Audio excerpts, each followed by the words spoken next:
for, I'm going to say about 7. It's hard to believe it's right been around that long. 4, 5, 6, 7 years. They haven't been mining Sleeping Beauty turquoise, but even when they were, most of it was being shipped to Europe to be put into 24 karat gold. Why?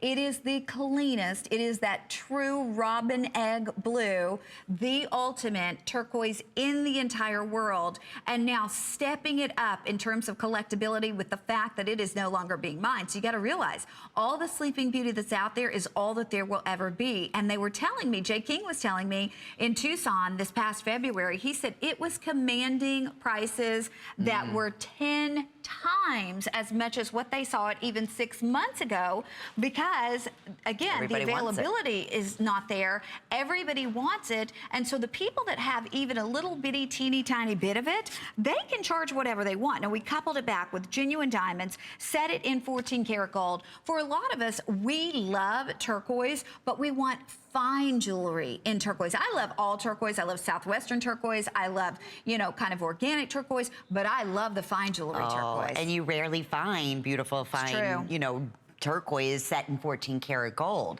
So that's another, you know, wonderful bonus. But when you have something that is as pristine as these earrings, and they're both under the same item number as well as the Sleeping Beauty ring, it deserves to be set in the finest. It really, truly does. And this sold out the very first time we offered this ensemble. And you might be saying, well, how in the world are they getting Sleeping Beauty if the mine is completely closed? And that's a great question. This is actual Sleeping Beauty from, you know, collectors out there that have basically little parcels that they've collected through the years when the mine was open. And I'm not talking massive parcels. These are very high, exclusive, premium. I mean, look at that color, sought after Sleeping Beauty. That's why you're not finding it in the retail market. That's why, in fact, I know you're going to be very pleasantly surprised. I mean, these are priced over $1,000.